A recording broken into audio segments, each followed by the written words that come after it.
Welcome to the deep dive. Today we're looking at something a bit different, a personal prayer diary entry. Yeah, that's right. It's dated Monday, April 28th, 2025, and it's from someone named Rodgery. And Rodgery is reflecting on a really powerful passage from the Bible, from Numbers, chapter 16, verses 1 to 11. Exactly. And the core theme that jumps out is, well, it's about accepting the roles we're given, serving faithfully. Without trying to, grab authority that isn't meant for us. That seems to be the crux of it. Precisely. And what's fascinating, I think, is that it's not some dry theological paper. It's very personal. Right. It's someone actually, wrestling with these ancient concepts in their daily life, their spiritual walk. Which gives us this really intimate look at how these big questions about authority and service still hit home today. Absolutely. And that's what we wanted to explore with you, the listener. Because whether you're thinking about work or family or, any group you're part of, these ideas about who's in charge, how we serve, avoiding those internal conflicts, they're super relevant, aren't they? Definitely. So, okay, let's dive in. The diary entry really zooms in on this rebellion led by a guy named Korah. Okay, Korah. Tell us about him. Who was he? What was his deal? Well, Korah was a Levite, specifically from the Kohathite clan, which actually made him a relative of Moses and Aaron. They were, contemporaries. Oh, interesting. So related to the leaders. Yes. And the Levites, they had really important jobs around the tabernacle. Rodgery's diary notes that Korah's specific group, the Kohathites, they carried the holiest objects. So a pretty significant role then. Close to the sacred stuff. Hugely significant, a real honor, but it wasn't the priesthood. That was Aaron and his line. They did the specific rituals, the offerings. Okay, so there was a distinction. A crucial one. And Rodgery suggests Korah might have felt, kind of slighted, like his important job didn't come with the level of authority or maybe status he thought it should. So a feeling of being unfairly placed, maybe? Jealousy? It could be partly jealousy, sure, but maybe deeper, like you said. The diary implies he and his followers basically started asking, hey, why do you guys, meaning Moses and Aaron, get to be so high and mighty? Was it just about envy, though? Or were there other things feeding into it? Sometimes these things are complex. That's a really good point. It probably wasn't just simple jealousy. You have to remember the context, lineage, position, they mattered hugely. Yeah. So maybe Korah felt his own lineage, or the importance of his clan's duties, should have given him more say, more influence. It's that very human thing, isn't it? Wanting recognition, wanting to move up. Yeah, you see that everywhere. And it wasn't only Korah involved, was it? The diary mentions others. Correct. He wasn't alone. Key figures who joined him were Dathan and Abiram. Now, they were from the tribe of Reuben. Reubenites, okay. And there was initially another Reubenite, On, though he seems to fade from the story later. But for Dathan and Abiram, Rodgery points out something important in the diary. What's that? Their tribe, Reuben, was Jacob's firstborn. They originally held the birthright, the sort of natural leadership position. Oh, right, but they lost it, didn't they? Exactly. They lost that status historically. So Rodgery suggests this lingering grievance, this feeling of lost privilege, likely made them really receptive to challenging Moses and Aaron's authority. So they had their own reasons to be disgruntled. And the diary mentions they camped near Korah. Yeah, their physical proximity probably made it easier for them to connect and form this alliance of the discontented. So you've got Korah's ambition, maybe status anxiety, Yeah. mixed with the Reubenites' historical grievance. Quite a cocktail. Definitely. And their accusation against Moses and Aaron was pretty blunt. The diary quotes it. You take too much upon yourselves. For all the congregations are holy, every one of them, and the Lord is among them. Yeah, I remember that part. Why then do you exalt yourselves above the assembly of the Lord? It's a powerful challenge. It is. They're using the idea that everyone is holy, so why the special leadership? Right. It's this appeal to collective holiness. They're not necessarily saying Moses and Aaron are bad, just real. Why are they so special when God is with everyone? So how does Rodgery interpret that in the diary? Rodgery really hones in on this. The problem wasn't denying the community's holiness.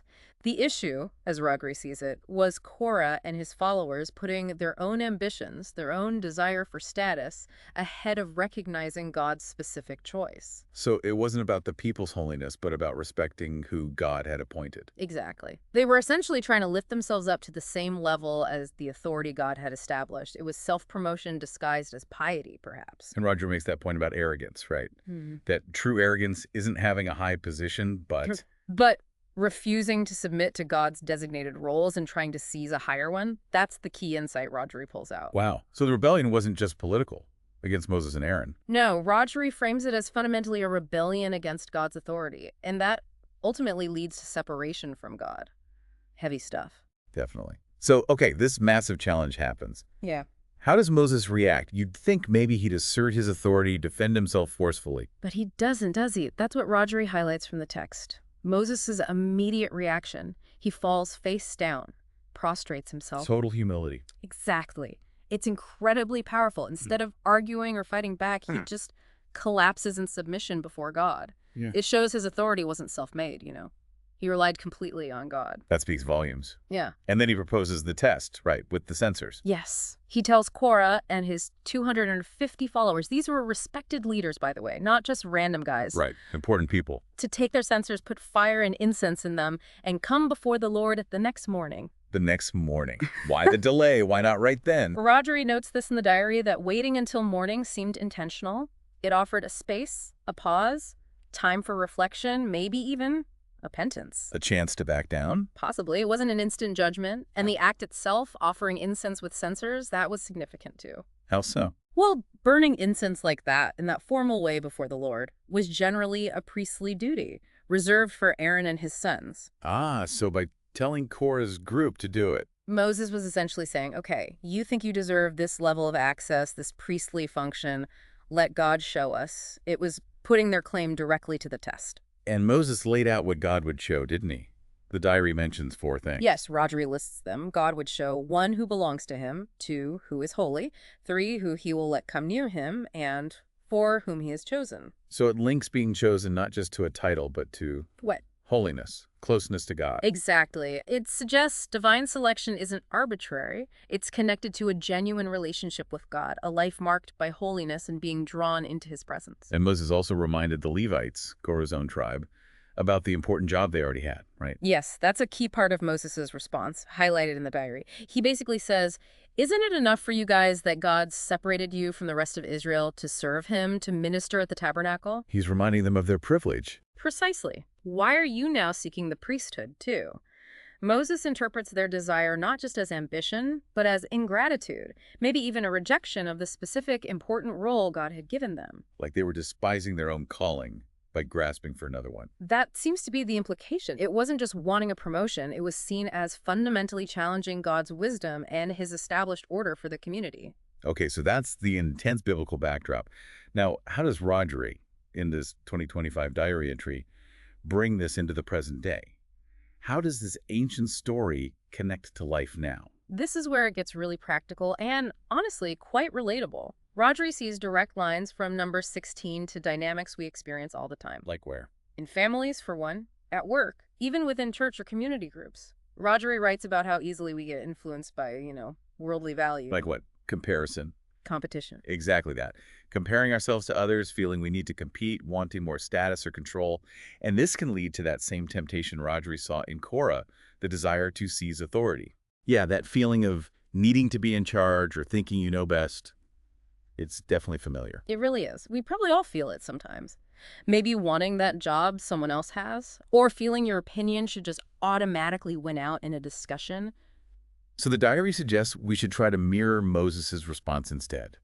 That humility. That's the takeaway Rodri emphasizes, trying to cultivate that humility, that submission to... Well, depending on your perspective, either God's plan or simply recognizing the established roles and responsibilities within whatever system you're in. But Rodri acknowledges it's hard, right? That internal struggle. Oh, absolutely. The diary is very honest about that tension, the pull of the ego, the ambition versus a genuine willingness to kind of align yourself with a bigger picture, even if it's not exactly what you choose for yourself. It's tough. And the actual prayer in the diary reflects that struggle. Very much so. Rodri specifically asks for spiritual strength to resist acting presumptuously, acting out of that desire to grab control, and strength to avoid jealousy and pride. It sounds like a very real, ongoing battle being described. Yeah, it's not presented as something easily fixed, but